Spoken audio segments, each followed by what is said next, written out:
On the surface, it looked like an ordinary night. Two roommates, Christopher Swell and David, sat down to play Mario. But within hours, Christopher would be lying on the floor, stabbed more than 40 times. And the man holding the blade, his best friend.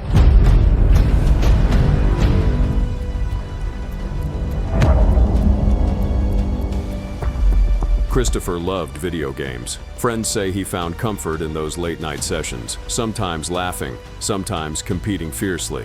That night was no different, until an argument turned the living room into a crime scene. Live.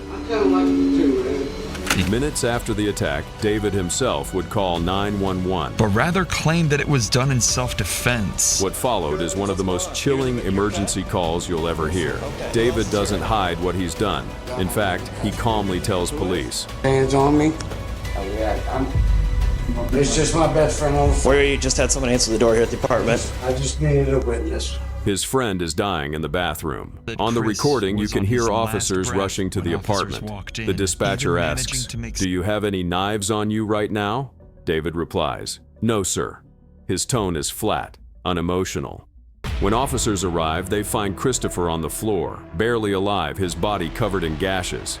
He manages small movements, clinging to life. Within seconds, he slips away. Officers swarm the apartment. And if you wouldn't mind, lock the door. David is right there, blood on his hands. But instead of panic, he acts almost indifferent, saying he just wants to say goodbye and asking officers to lock the door behind them. Time to say goodbye. He's got blood on him too. Yes, sir. My foot is split open. Christopher's body is rushed out, but the damage is too severe. Doctors confirm what police already feared. There was nothing anyone could do. At the station, David begins to talk. He claims it was self-defense, that Christopher attacked him first. Put his hands on the throat, I defended myself. But his story is full of contradictions. At one point, he admits he had time to run into his room, grab a machete, and come back out. If he truly wanted safety, he could have locked the door and called for help. Instead, he returned with a weapon. I ran to my room. Because he had already been seen. I knew what I was going for. Detectives press harder, and the cracks widen. He describes chasing Christopher into the bathroom, swinging again and again until his friend collapsed. What makes this even darker is David's demeanor. He jokes. He deflects. He even asks that the only black officer leave the room, throwing racial slurs in the aftermath of the crime. Slowly, the motive comes into focus. Their fight began over something trivial. A $1.99 online gaming charge. Yet for David, weighed down by the loss of his wife, his mother, and even his dogs, the anger festered. Detectives realize he wasn't defending himself. I lost my wife after she passed. This He was venting years of pain in the most violent way possible. In September 2021, David Shaw Hunter was convicted of first-degree murder. first one, I recall, it would be the right-hand side of his. And sentenced to life in prison without parole. The judge denied every attempt at appeal. For Christopher's family, the loss was senseless. A video game, a petty argument, and a so-called friend, ending in brutality that no one could ever justify. That Saturday night felt ordinary. Get right to that breaking news. Police confirming that a man is dead tonight after an exchanging gunfire with officers here in Orlando. A teenager drifted through a luxury mall, a backpack hanging loose, trying to look older than he was. He moved in that careful way kids do when they want to blend in.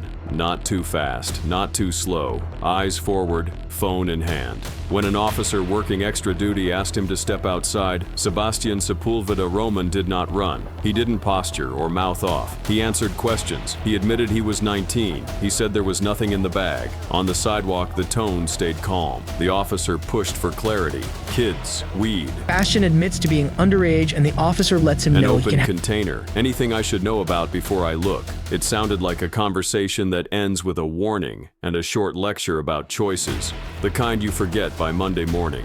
Then the moment cracked. So you have some weed on you? No, not anymore. Okay. You mind if I conduct a search of your person real quick? I don't think you can. Sebastian shifted the strap, reached into the backpack, and pulled a gun.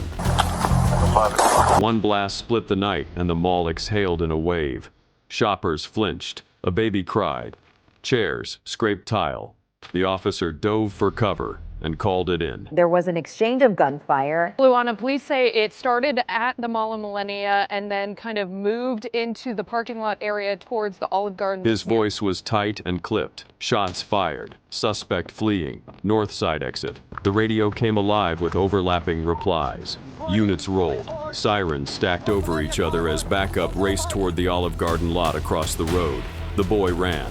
From there, the world narrowed to corners and distances. Parking lot lanes. Planters along the curb. The hot churn of engines idling as customers ducked behind dashboards. Body cameras caught pieces of it. The sprint, the breath, shoes slapping asphalt, the sharp angles of panic as the suspect cut between cars and clipped mirrors. Officers fanned out, forming a perimeter. One took the outer lane, another hugged the storefronts, a third held the traffic cut through to keep drivers from turning into something they would never forget. Minutes stretched. The lot flashed red and blue.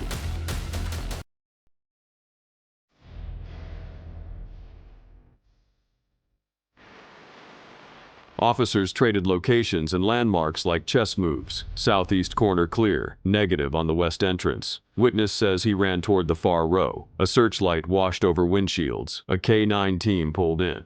The radio traffic slowed, then sharpened. Visual. Moving. Near the entrance lanes.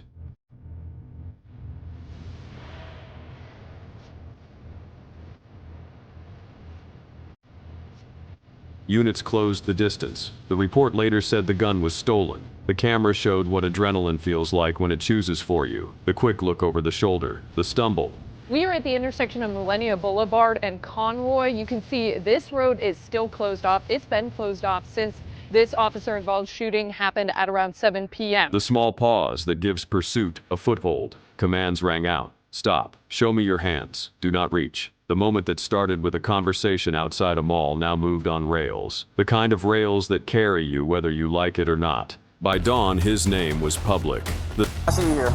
Okay. I see it. It's a jar, and it's got a little bit of weed in it. Okay. You think I'm done? I just finished it. Okay. The sun rose on a mall that looked the same but didn't feel the same. Crews reset displays and replaced signage knocked down in the rush. Maintenance hosed the sidewalks. Managers sent emails about opening on time. People tried to make the air feel normal again. It didn't. That is the thing about a single decision. Now, police say that they have not yet identified the man who died here during this officer-involved shooting. There were 2 officers involved in this. It takes seconds to make and years to unwind. Parents held their kids a little closer on the next trip. Eyes lingered on backpacks a beat too long. Security guards watched every bag as if the zippers could talk. Store clerks learned where to stand behind a counter so they could see both the front door and the back hall. The muscle memory of a city shifted a few degrees, just enough that you could feel it if you paid attention. Back in the living room of a small apartment, a mother stared at a quiet bedroom and tried to replay the night in a way that makes sense. A phone vibrates on a dresser. A jacket is still thrown over the chair. The backpack is gone. She thought about the first time he asked to go to the mall without her. She thought about the tattoo ink that made him grin in the mirror and the way he tugged his sleeves down in front of his grandmother. She thought about the space between a mistake and a crime and how fast a kid can fall through it.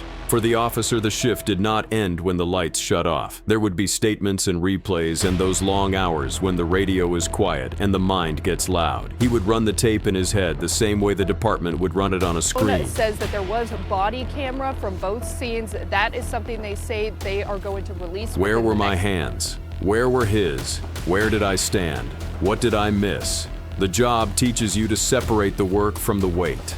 Nights like this test that lesson. This is how a story like this lives on. It does not live only in a case number or a paragraph in a report. It lives in the angle a guard takes when he walks a corridor, in a manager's decision to add one more camera near a side exit, in a parent's habit of counting the steps from the food court to the car, in a teenager's choice to leave the backpack at home next time. Little adjustments that try to bend chance back toward safety. A single blast. Get out of here. Get out of here.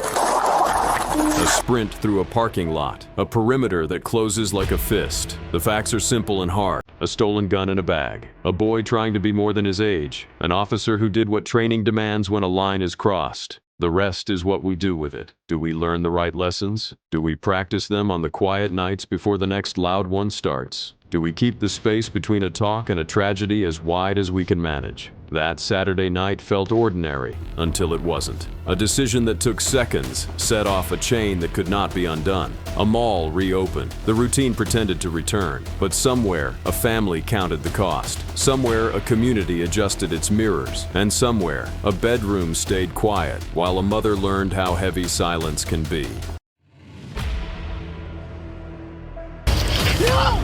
Rush hour held its breath on East 88th. A silver SUV sat the wrong way in a turn lane. Can you tell me what's going on? Why are you in the wrong lane? Driver's window cracked, the heat turning the cabin into glassy silence. An officer walked up and asked simple questions. Are you okay? Do you need an ambulance? Have you been drinking? The answers did not come. Just a stare, a necklace lifted and set aside. Hands moved toward the center console. What do you have in there? Metal cleared plastic. The officer saw the barrel first. Years of training collapsed into a heartbeat. He stepped back and fired to stop what was about to happen. The SUV rocked. Camera video of a deadly officer-involved shooting just released. A Westminster police officer shot and killed a woman parked on the wrong side of the road. This all happening on East 88th near Lamar Street. Traffic jolted. A windshield down lane starred with a perfect white ring. The radio filled with the flat words no one ever wants to say. Shots fired, start rescue. There were shot out. Other officers rushed to see if they could help, but the driver... He apologized to the bystander whose glass was cracked. I'm so sorry. So sorry. He apologized again and again, voice shaking between control and collapse. A stranger in a car, a quiet driver in distress, and a decision that had to be made in less than a second. Some scenes never leave you. Some nights you drive the same stretch of road and count the lanes without meaning to. Neighbors edged closer with phones held at their chests. The sergeant arrived. Tape went up. Cones marked glass and brass. The medics moved in with a stretcher and a word that sounded like please. The body cam light blinked and kept blinking. The officer stood by the curb and tried to slow his breath. He could still see the center console every time he blinked. 225, shots fired, shots fired. The supervisor touched his shoulder and walked him to a cruiser. Statement later, leave starts now. Drink water. Detectives rolled out the kit. A laser traced a path from muzzle to windshield to a dent on a sign. A tech photographed a smeared handprint on the door. A public information officer read from a card. Are you okay? Are you okay?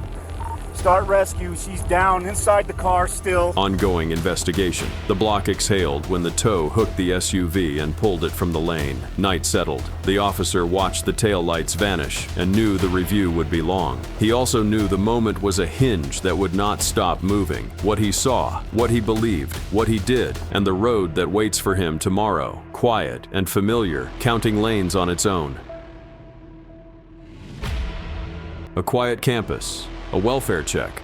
A freshman who slipped a gun past every safeguard. Now the video evidence has been shown to a jury that will decide the fate of Hollis Daniels. On October 9th, 2017, Texas Tech police officer Floyd East Jr. never made it home.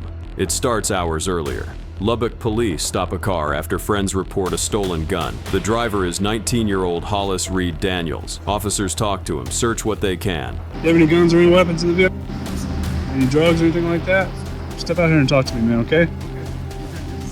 Then let him go because they do not have enough to justify a full vehicle search. In the afternoon, it feels like a small call. By nightfall, it feels like the hinge. That evening, campus police respond to a dorm. A student is acting erratically and may be armed. Inside Daniel's room, they find drugs and paraphernalia. Gun right here.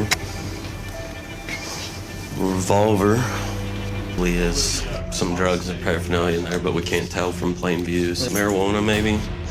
The cops found small amounts of marijuana. They detain him and take him to the Texas Tech Police Department for processing. On paper, it is routine. In reality, it is a chain of misses that gives a panicked teenager an opening. Daniels has already dodged at least one thorough pat-down. The pistol, a .45, is still on him. At one point, it slips down his pant leg and he tucks it back. He keeps his voice low. What's all in this pocket? Money. Money? Yeah, I can take it out. He cooperates. Officers try to keep things calm. His cuffs come off so he can sign forms. I'll be correct. 1-1 male. What was that big thump? Oh, my handcuff. Then he and Officer Floyd East step into a small room to finish paperwork. Daniels asks 3 questions. You got family at home? Officer East says, yes. Kids? Yes. How old? No one knows if it is a taunt or a last hesitation. 3 questions. You have a family at home? Yep. 2 kids. Pretty old. 4 seconds later, Daniels reaches into his clothing, draws the pistol, and fires once. The station erupts. Shots fired. Officer down at TTPD. The campus goes into lockdown. Doors close. Students shelter in place. Inside the building, chaos narrows into tasks. Pressure on a wound. A hallway cleared. A name called again and again with no answer. Assuming the only camera is the officer's body cam, Daniels grabs it and runs. He does not know a hidden surveillance camera has recorded the room, the motion, and the single shot. Pass before he reaches into his sock and takes a deep breath. He runs into the night with the .45 and the camera. Patrol cars flood the grid. K-9 teams sweep dark lawns and hedges. Officers seal buildings and push perimeters. Dispatch passes tips and directions. The campus becomes a checkerboard of blue and red lights. About 90 minutes later, they find him. Daniels reportedly says he is the one who shot their friend. He still has the gun. He still has the camera. In interviews and later in court, Daniels tries to explain. But there's pretty solid proof against me, and this is the problem. He talks about drugs. He talks about panic. He says he did something illogical. I f***ed up. He says he thought his life was over and wanted to go out with a bang. Then he says he does not want to die anymore. The words fill the air, but they do not fill the empty chair at a family table. They do not bring Officer East back to his wife and children. Welfare checks are not meant to end like this. They are calls that balance safety with care. Officers slow their voices. They read the room. The goal is for everyone to walk out breathing. On this night, 1 missed pat down, 1 small room, and 1 moment changed everything. How that occurred and where he's suspected of getting it, and the deadly shot itself rang out in the courtroom. Think about the small details that live forever in a case file. A dorm hallway, an evidence bag on a desk, a signature line on a form, a key ring on a belt. Each detail is ordinary on its own.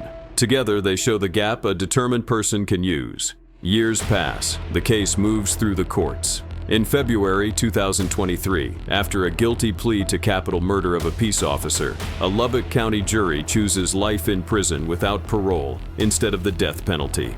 The widow speaks. The courtroom empties. On campus, a badge number is folded into memorials and stories told to new recruits. People ask why. Why him? Why here? Why that night?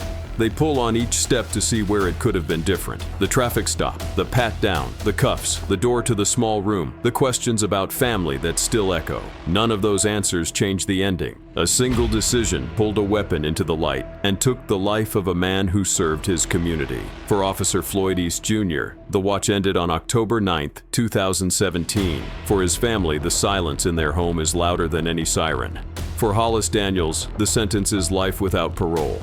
For the rest of us, there is a reminder that routine is fragile, and even the safest rooms demand care, repetition, and the discipline to never assume the last search was enough. Officer Floyd East Jr., Texas Tech Police Department. End of watch, October 9th, 2017.